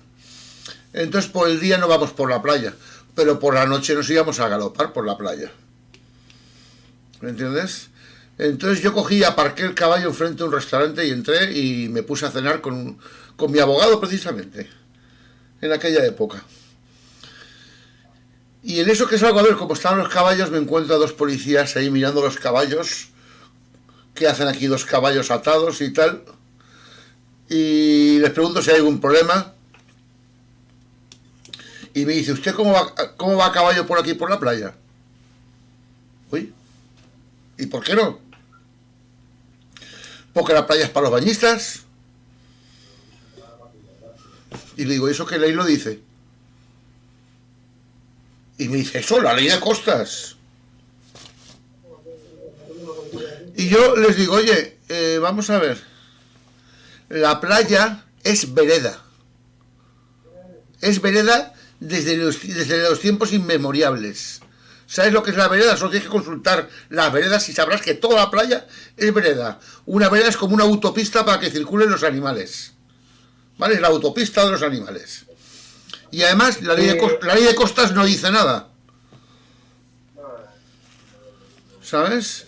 ¿Y sabes lo que me dijeron ellos? ¿Te queda mucho para irte de cenar? Estoy acabando de cenar. Pues si no te vas pronto te pediré el DNI. Te pediré que te identifiques. Y yo, vale. Pues acabo en 10 minutos de cenar y me voy. Lógicamente no quería yo problemas. Pero en la playa en España es intocable. Y aún así han hecho todo tipo de aberraciones. Sobre todo en Alicante y en Valencia ya casi no quedan kilómetros de costa sin urbanizar. Perdona, Jordi, te he dejado con la palabra en la boca. ¿Querías decir algo, Jordi? Yo creo que él está ocupado. No, es que estaba con otra conversación. Creí que era que quería decir algo. Sí. No, pero el problema no es que hagan que edifiquen. No, es que la playa, dentro de las leyes españolas, las playas nunca han podido ser privadas. Pero esa misma ley la hay en Puerto Rico. Y es que en las leyes de Puerto Rico tiene que ser herencia de las leyes españolas. Exacto. Donde está el mar, tienen que haber del mar hacia adentro, creo que son 60 metros. Sí, algo así ahí, sí. Creo que Para poder construir algo. Exacto. O más. Tiene que haber 60 metros donde no se puede edificar ahí. Ese área del pueblo. Aquí se han dado casos de que el mar se ha remetido para adentro, que se ha comido la playa, y las casas que habían de hacía ya muchos años antes se han quedado a una distancia inferior a la que dice la ley, por culpa de que el mar se ha remetido para adentro, y les han derribado las casas, ¿eh? Ya eso yo lo veo injusto, pero esa es la ley. De la Sí. línea de la marea alta. Sí, pero que se te meta, que el mar sea el que cambie la configuración de la costa, te gane 20 metros más cerca de tu casa y ya no estás dentro de la ley y te la derriban. Una casa que igual tienes 80 años, que era de tu Ah, no, abuelo. eso es ridículo. No, eso pasa porque el nivel del mar sube y otra razón es por la erosión del terreno. Entonces, al mar meterse tierra adentro, pues hay menos distancia, Claro. ¿entiendes? Pero hay formas de resolver ese problema. Poniendo esas piedras gigantes, son unos peñones gigantes Sí, sí. que se ponen en el mar como unos rompeolas, unas paredes, hacen como una pared gigantesca. Sí, aquí lo hacen mucho eso. Hacen cosas similares, diques, le llaman espigones. Pero ¿sabes lo que pasa? Ese tipo de construcciones marítimas, que son dos líneas rectas de rocas que se meten 300 metros dentro del mar, Exacto. aquí se llaman espigones. ¿Y sabes lo que pasa, lo que generan los espigones? Generan que tu playa se te queda protegida de las corrientes, ¿vale? Pero generas una turbulencia dentro del agua que a lo mejor dañas la playa de 10 kilómetros más abajo. ¿Sabes lo que te quiero decir? Que tu playa te la arreglas, pero al vecino se la jodes. Entonces el vecino va a tener que hacer lo mismo. Exactamente. Y si tú vuelas por encima de la playa del Mediterráneo, verás que cada kilómetro, cada 2 kilómetros, cada 3 kilómetros hay un espigón. Sí. No, yo he visto que ponen como una pared, pero metida al mar, de Exacto. recta hacia el mar. Eso es un espigón. Y he visto también una que es como una L, como la letra L. Vale, eso es un espigón con embarcadero. Eso es lo que hacen en los puertos estos deportivos y tal. Un espigón y una L y ahí ya han generado una cala, un sitio de mar calmosa. Pero que cuando viene una tormenta gigantesca igual se lo lleva, ¿eh? El mar tiene una fuerza impresionante. Y te estoy hablando de un mar que es un lago, que es el Mediterráneo. Más pequeño que el lago Michigan este. Es más grande que el lago Michigan. El lago Michigan es enorme, pero no tan grande. ¿El lago Michigan no es más grande que el Mediterráneo? Yo no creo. Yo creo que el Mediterráneo es más grande. No lo sé. Yo solo sé que he volado por encima del lago Michigan. Y a 10.000 metros de altura, yo no veía el límite con la costa. No, eso es un mar. Ese lago Michigan es agua dulce y es un mar, parece un mar. Bueno, que hay barcos gigantescos ahí, hay transatlánticos, hay de esos barcos gigantes y hay. Pues creo que el lago Michigan fue el confín norte de la Luisiana española.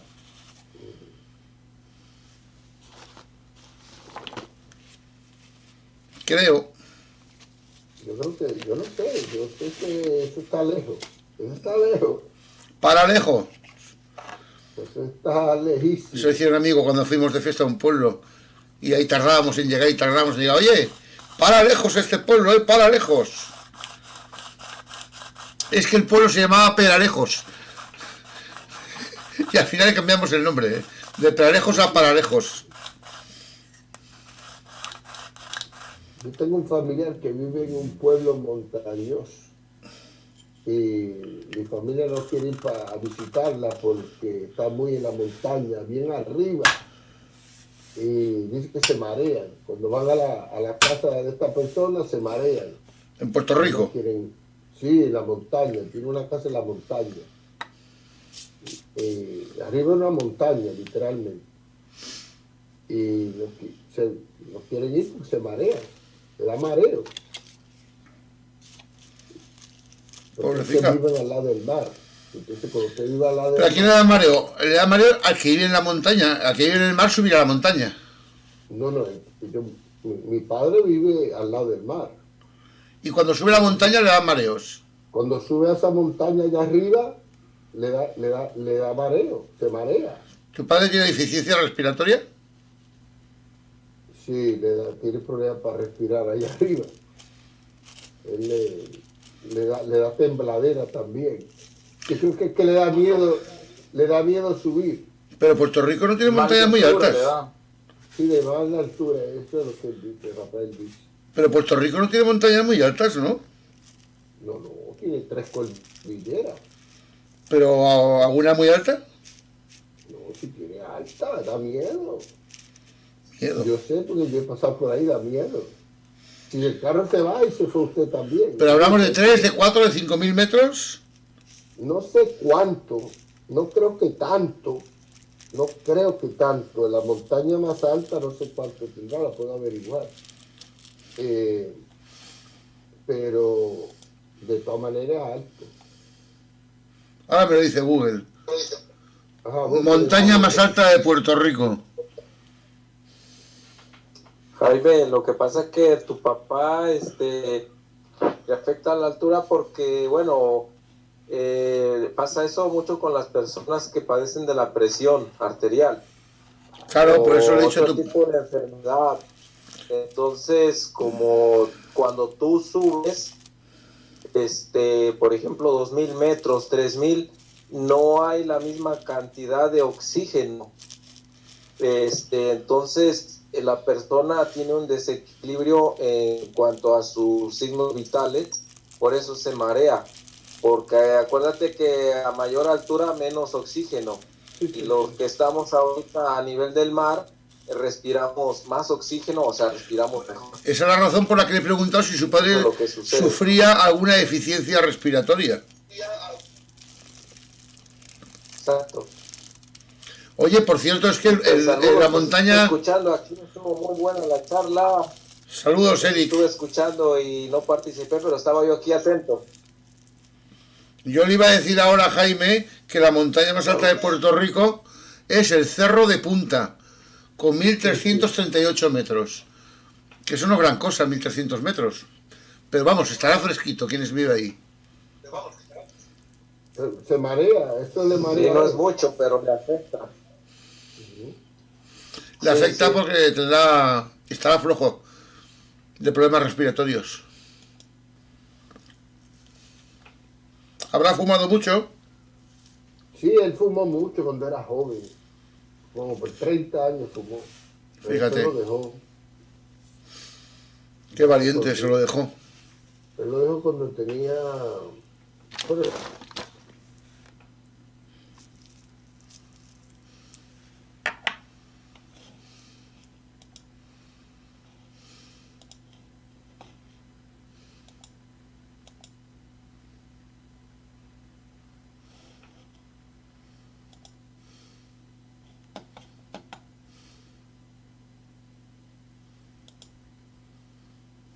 Sí, sí. sí. Porque la nicotina del cigarrillo te mata la elasticidad de las venas. Sí, le quita le quita la capacidad de De la expandirse. facultad de funcionar a los pulmones, ¿no? Y los obstruye. Las arterias dicen que las obstruyen. Pero ¿sabes qué? Sí, Le sí. costó. No fue fácil, le costó. Estuvo como 2 años, se fumaba como un cigarrillo eléctrico, que no botaba ni humo, botaba vapor. Pero lo dejó. Ya fue valiente tu padre, ¿ya? No, pero es que cuando usted le raja en el pecho y lo abre, lo piensa 2 veces. Hombre, claro. Por supuesto. Ya no quiero volver a pasar ese dolor. Vas a asustar al Alberto. No, el susto ya lo tengo de hace tiempo. El susto ya lo tengo yo hace tiempo. Alberto tiene los pulmones de acero. No le hace nada el tabaco. Sí. Un poquito de frío que me pega ya me quedo temblando, ¿sabes? Lo que tengo son los bronquios tocados. De hacer tan poco ejercicio aquí en videoconferencias, fumar y encima luego no hacer footing. Mire, yo no fumo, pero tomo café. A mí un doctor me dijo, tienes que dejar de tomar café. Y yo le dije, sí, verdad, pero seguí tomando café. Porque es que no puedo. Te altera, bueno, el café es también una droguita, ¿no? Que te altera el sistema nervioso, porque como la cafeína altera, o sea... Pero por la mañana... Erickson, tú sabes que tú te levantes por la mañana y agarras un pancito y le pongas mantequilla, un poquito de jamón o un huevito frito, necesitas una taza de café, eso es obligado. Sí. Eso es muy de aquí en México, es muy... parece que acabas de leer el desayuno de la mañana. En México hacen una cosa que a mí me gusta mucho. Pueden hacer muchas cosas, yo como mucha comida mexicana. Pero, qué bueno. Oh, sí, yo como mucha comida mexicana. Acá ya está fastidiada la Rosana con comida mexicana, dice que ya la tengo hasta los huevos, dice. No, hombre, unos huevos rancheros. Quiero un asado uruguayo. Ahí está. Y le digo, no. Le digo, te vas a tener que aguantar. Aquí hay frijoles, huevo con frijoles, tortillas y una salsa y cosa. Bota por allá tus tortillas, ya me tienes hasta la madre, me dice. Ay, con tus tortillas y tu salsa. Sí. No, pero dile que se coman unos chiles rellenos con carne o si no con queso. Sí. O la milanesa de pollo, que es sabrosa también. Sí, la de pollo es así. Yo creo que mañana vamos los domingos. Sí, yo creo que mañana vamos a ir acá a un expendio de carne y por lo menos que me den una arrachera, algo parecido a un corte de allá, rioplatense, que se le parezca un poco. Tienes que comprarle a tu esposa la carne de res, la costilla y ¿cómo se llama esto? Las salchichas. Ellos se comen las salchichas, esas que vienen conectadas. Las longanizas. Chorizo, salchicha y un longanizas. Sí, longaniza. Quiere unos riñones. Oye, disculpad un momento, pero ha entrado Roy Nelson y no lo hemos ni saludado. Saludos, Roy Nelson. Y disculpa, conecta tu micrófono para poder hablar, Roy. Saludos, buenas noches, gracias por aceptarme, muy contento por estar aquí en la reunión del MIT, gracias, buenas noches, aquí saludos desde Perú. ¿Qué estás, en Lima? Un saludo a Perú. ¿De dónde nos habla? ¿De qué parte de Perú? Les llamo de la parte sur de Perú, de Apurímac. Muy de Apurímac. cerca de Cusco, un lugar muy bastante conocido a nivel mundial, ¿no? Sí, hombre, Andahuaylas. No. Apurímac. Bueno, sí, claro. Andahuaylas. Estoy a unos 200 kilómetros de Andahuaylas. Por eso te lo decía. Por eso te lo decía. Pues si no me equivoco, Andahuaylas es provincia de Apurímac. Correcto. Sí, es provincia de Apurímac y, bueno, bastante hispánica porque tiene una provincia llamada Talavera.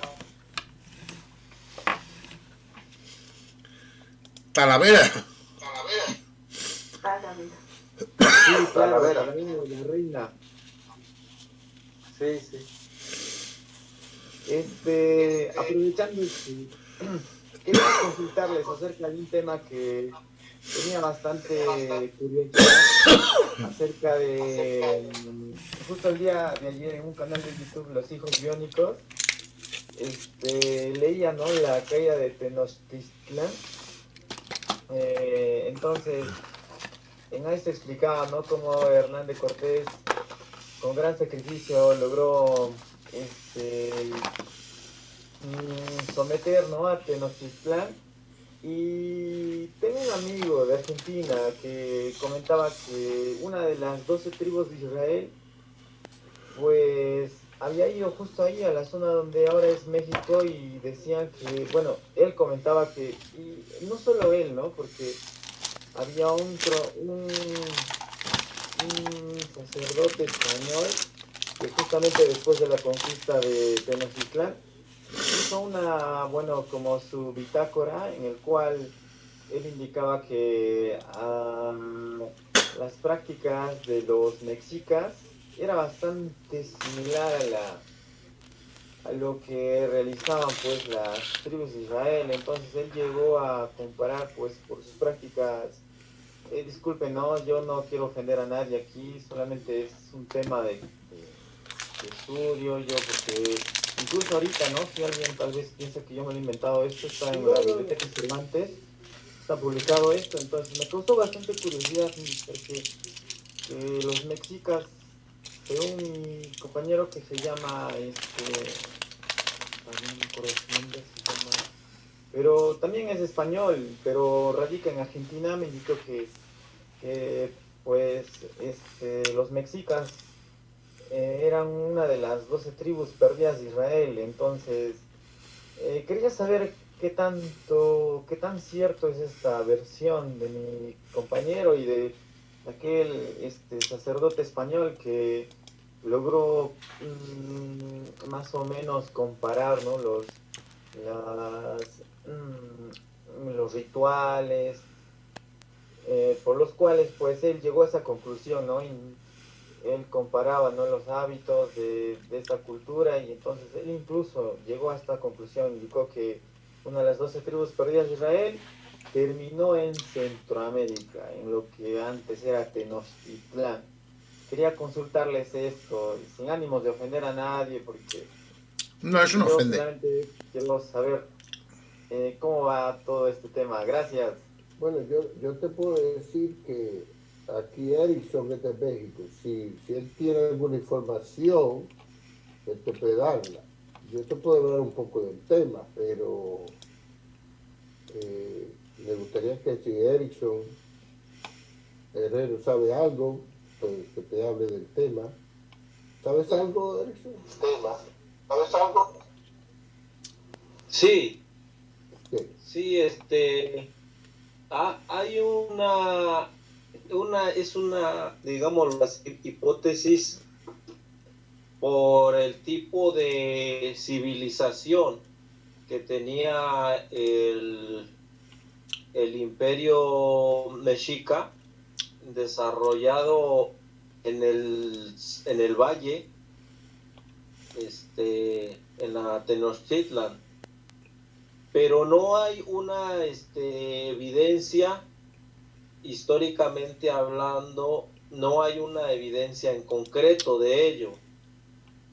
Lo que yo le podría decir a Roy Nelson, que como las demás culturas antiguas, digámoslo así, del hombre en la historia, pues la cultura mexica hacía referencia y llevaba a cabo el culto al sol. Básicamente en eso se entiende el tipo de rituales que ellos celebraban, no solo a la lluvia, a lo que le llaman allá en Sudamérica, a la Pachamama, a la Madre Tierra. Era fundamental y más importante, como las demás civilizaciones. En el caso de los egipcios, porque los egipcios, incluso la mitología romana, el culto al sol. En la romana, pues es el culto al dios Apolo. En la griega es Zeus.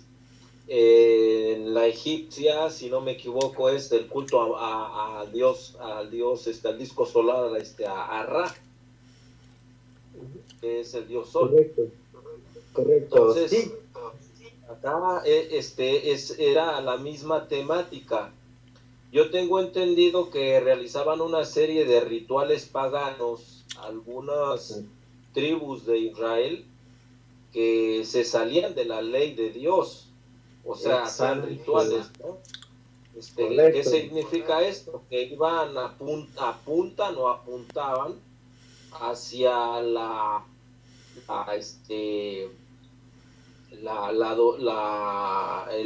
ritual de ofrecer un sacrificio, sobre todo de niños pequeños, en algunas tribus paganas de Israel, y se lo atribuían a Al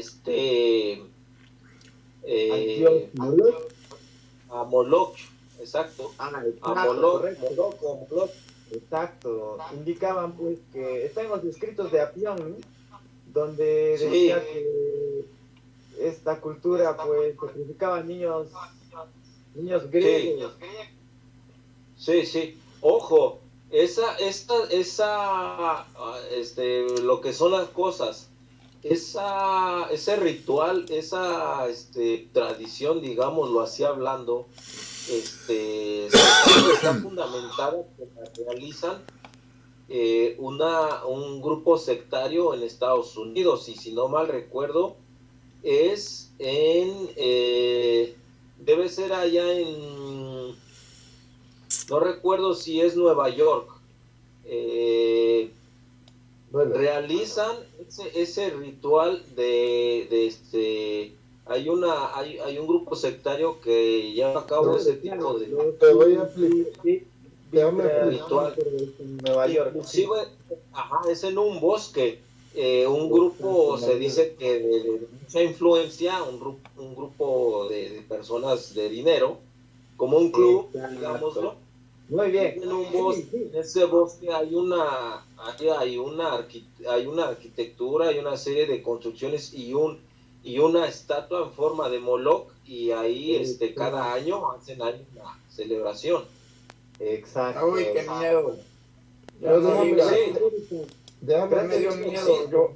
déjame explicarte algo. Ya no voy a seguir la conversación. Déjame explicarte algo.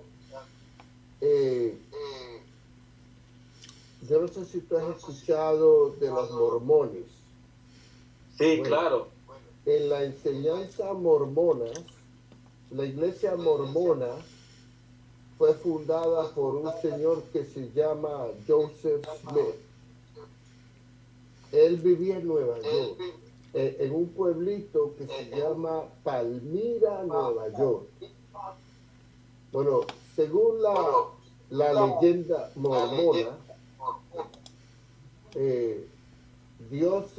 dos ángeles se revelaron y él y su gente caminaron desde Nueva York a lo que es hoy día Utah, el estado de Utah. Bueno, en las enseñanzas mormonas, ellos dicen que los pueblos originales de México son descendientes de las tribus perdidas de Israel. Ahora, eso es pura leyenda. Estudios científicos de ADN Genéticos. han demostrado que no hay ninguna conexión entre los mexicas y los judíos.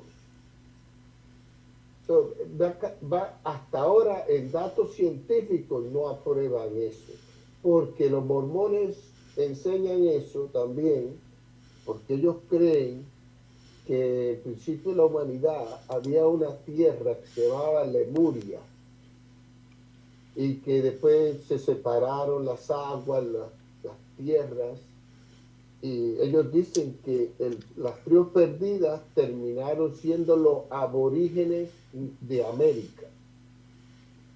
Pero los estudios de genética no respaldan eso. Por lo tanto, lo que estaba diciendo ahorita Erickson de ese club, por lo que yo creo que él está hablando, es hay un club que se llama el Club del Búho, que tienen el símbolo del búho, porque el búho significa conocimiento. Entonces los billonarios son miembros de este club y se reúnen, yo sé que es en California, por ahí algún sitio en California, y es una vez al año y hacen rituales. Nadie sabe porque personas como Henry Kissinger, políticos famosos, gente millonaria van allí, son miembros. Y nadie sabe los sacrificios que se hacen ahí. Por lo tanto, para llegar a tu pregunta, no hay evidencia científica que pruebe que los mexicas tienen alguna relación con las tribus perdidas de Israel, ninguna. ¿Ves? Correcto, Jaime. Sí, yo le escucho y entiendo, ¿no? Pero me llamó bastante la atención, ¿no? Porque, bueno, ya son dos fuentes, pero como usted me indica que no había leído esta parte que se había analizado el ADN de la tribu de los israelitas, por así decirlo, judíos, y los mexicas, y no se ha encontrado ninguna conexión. No sabía, realmente para mí es algo novedoso, y estaba yo muy convencido. Yo estaba muy convencido que como no se vaya a negar ni a mí me tomen de fascista, porque yo realmente me siento aquí, quisiera que estar un poco más en libertad de comentar lo que pienso, porque yo cuando hablo de este tema soy calificado con los términos policías, ¿no? Me indican que soy fascista, pacho, me indican que soy neonazi, todo ese tipo de cosas, ¿no? Y yo agradezco a cada uno de ustedes por tomarse el tiempo de escucharme y comprenderme. Bueno, yo solamente comparto mi opinión con vosotros y pues bueno, yo como les mencionaba, ¿no? Estaba muy convencido de que esos rasgos, porque para nadie es pues novedad que a los judíos, hijos de David, se les ha juzgado, se les ha expulsado en menos de 100 años en bastantes países de Europa por varios motivos, ¿no? Uno de ellos, pues, es el más conocido como el sacrificio ritual judío, ¿no? Y ahí tenemos bastantes ejemplos, como el niño de Trento, como bastantes niños. Por ejemplo, el último caso que a mí me parece el más verídico y realmente lo más innegable, que el niño que fue sacrificado allá en la Unión Soviética antes de que los bolcheviques tomaran el control de Rusia, ¿no? El niño, no me acuerdo el nombre, discúlpenme que no lo tengo tan claro, que ha sido ya tomado por... ¿Tú estás hablando del hijo del zar? No, el hijo del zar no, es en Kursk, donde había en una fábrica de ladrillos, había un niño, el niño, no me acuerdo ahorita el nombre, pero bastante conocido, incluso bastante mediático en Rusia. Se llevó a cabo el juicio, incluso ya se iba a condenar al judío, ¿no? Era un rabino, ¿no? Y el que se encontró el cadáver del niño totalmente exsanguinado, con varias puntadas de clavo, hecho por una persona bastante diestra en ese tema, para causarle el máximo dolor al niño. Se encontró el cadáver del niño y todo, ya habían formado ya su... Bueno. Ya era totalmente verídico ese tema, y justo en ahí explotó, pues, ¿no? La revolución bolchevique. Mira, perdona que te interrumpa, hay una película. Claro. Ahora me recordé lo que tú estás hablando, de la Exacto. secta. Hay una película que hizo Hollywood, y la puedes ver en Amazon de gratis. Vas a Amazon Prime, esto, en Amazon, la puedes ver de gratis con los comerciales. Que se llama, en español sería Júpiter descendiendo Júpiter, algo así, en español sería así. Donde habla que a los niños y a la gente los sacrifican y les extraen una hormona antes de morir, y que esa hormona que le sacan se rejuvenece la piel. La piel los deja joven. Exacto, muy bien, sí, eso es lo que también he leído, ¿no? No me acuerdo el nombre ahorita de esa hormona que se genera cuando la víctima es pues sometida a tremendo dolor, es sometida a un dolor, no sé, inimaginable, ¿no? Entonces genera el adrenocromo creo que es, no me recuerdo. Cuando Donald Trump, el presidente de Estados Unidos, estaba en las elecciones, había muchos rumores en Estados Unidos que muchos políticos demócratas eran miembros de esa secta. Exacto. Yo sé lo que tú estás hablando. Y muchos artistas de Hollywood compran esa hormona para mantenerse jóvenes. Pero esta película habla sobre este tema. Y te digo hablo de esta película porque eres de Perú y sí ha habido pruebas arqueológicas y pruebas de ADN de una conexión de Egipto con los incas. ¿Y tú comes eso? Sí, porque en Egipto, en las momias de Egipto han encontrado hojas de coca en el estómago de momias de Egipto. Y en Egipto no hay coca. Las hojas de coca están en Perú y Bolivia. Sí, claro. Ok. So, hubo un experimento que lo hizo esta compañía que se llama en inglés Geografía Nacional, National Geographic, o Geografía Nacional, donde hicieron una réplica de papiro del barco de los que usaban los incas y cruzó el Pacífico. Hay un documental sobre eso.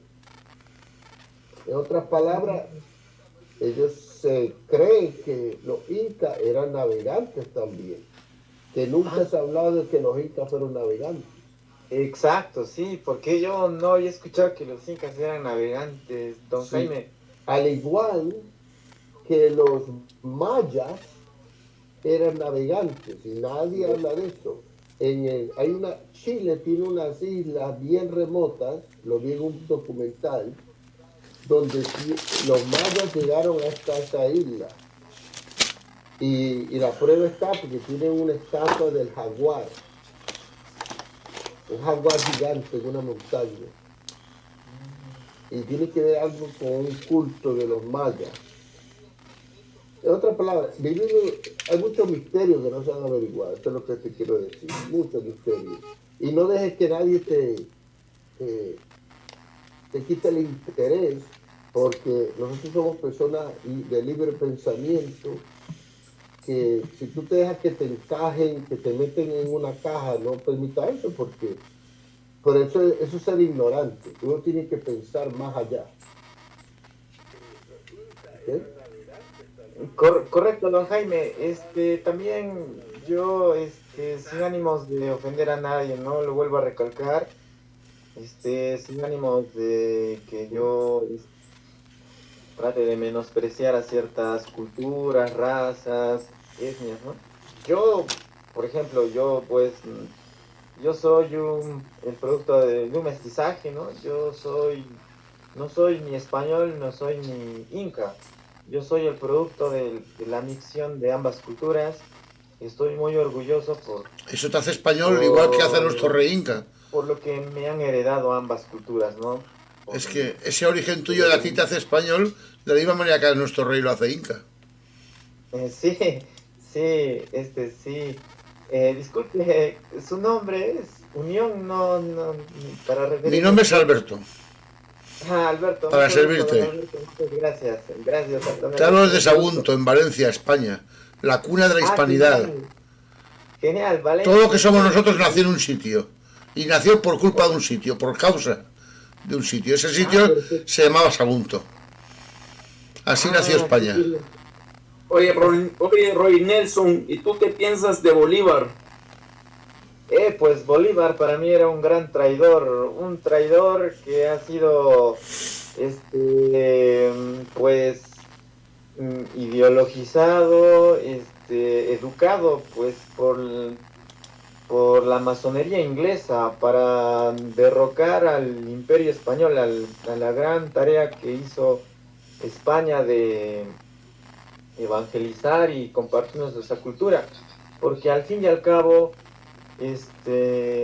nosotros no fuimos ni siquiera colonia, nosotros fuimos virreinato, fuimos parte de España, y al final con Bolívar y con San Martín, que desde que nuestra educación, para mencionarles, acá en América, en Hispanoamérica, es tan mala que no nos hacen sentir orgullosos de nuestro pasado, más bien nos enseñan a los traidores, que son nuestros grandes héroes. Acá yo les menciono a San Martín y a Simón Bolívar, ¿no? Que son nuestros héroes que nos han liberado de la dictadura, de la opresión hispánica, que ellos nos han torturado, que antes que lleguen los españoles, pues acá era el paraíso, que los incas ya estaban a un paso de crear portales de teletransportación con otros universos. Es lo que realmente suena un chiste, suena cómico, circense, pero es lo que en mi país hay bastante gente que cree en eso. Pero, pues, respondiendo a don Rafael, yo le respondo que pues era un traidor que al final terminó sirviendo a intereses internacionales, a la masonería inglesa, que pues al final hizo su tarea y pues terminó, ¿no?, desmembrando al Imperio Español, y ahora estamos así divididos, divididos, algunos están perdidos, no tienen identidad, y así es como estamos. No sé qué opina don Rafael acerca de eso. Igual, opino lo mismo de Bolívar. Yo entré a esto del hispanismo casualmente por eso, porque vi la serie de Bolívar y empecé a averiguar que si lo que había visto era cierto o qué más encontraba de esa historia. Y así fue que encontré a los hispanistas hablando del mito de Bolívar y todo el desastre que hizo en la América española, ¿no? Y pues también es poco lo que se sabe aquí en Centroamérica de él, es muy poco de Bolívar, no se sabe mucho, pero ahora con internet sí se puede averiguar más, pero... Y lo más paradójico es que al final, discúlpenme por la expresión, pero en el miserable final de Bolívar, que terminó en la miseria, al final quien los socorrió en su miseria fue pues un español, en una hacienda española fue que lo acogieron, porque al final el hombre padecía de tuberculosis y no tenía ni dinero para poder hacer frente a su enfermedad. Al final el médico que certificó su muerte hasta tuvo que llegar al extremo de solicitar de regalo una camisa para enterrarlo. Y pues es lo paradójico para mí es que un español lo acogió en su hacienda. Él pues causó tremendo daño, ¿no?, al Imperio Español. Pues sí, para su máxima humillación le pasó eso. Exacto. El comunismo, ni el peronismo, ni la ultraderecha católica, eso no es hispanismo, por más que quieran defenderlo, porque están poniéndonos en un cuadro, obligar a todo el mundo, a encuadrar a todo el mundo que sea igual. No, eso no. El hispanismo es un sentimiento. Y yo no soy igual que nadie, no tengo por qué ser igual que... porque lo diga otro. No, exacto. Eso es querer obligar a todo el mundo a comer, pensar igual. Eso es el comunismo. Que todo el mundo vista del mismo color las camisas, la misma ropa, piense igual, que nadie se salga del patrón porque ya hay problemas. Eso es comunismo. Eso es. No es otra cosa. Eso es otra cosa. Pedirnos el carnet, que si tienes que ir allí a la esquina necesitas permiso. No, eso es comunismo disfrazado. Bueno, buenas noches, los voy a dejar. Ya está tarde. Adiós, Jaime. Buenas noches. Y fue un placer hablar con ustedes, Rafael, Roy y Erickson y don Alberto. Y nos vemos la próxima, ¿ok? Buenas noches, Jaime. Buenas noches, Alberto. Tengan Jaime, un excelente día. ¿Cuál fue la serie que dijo, Jaime?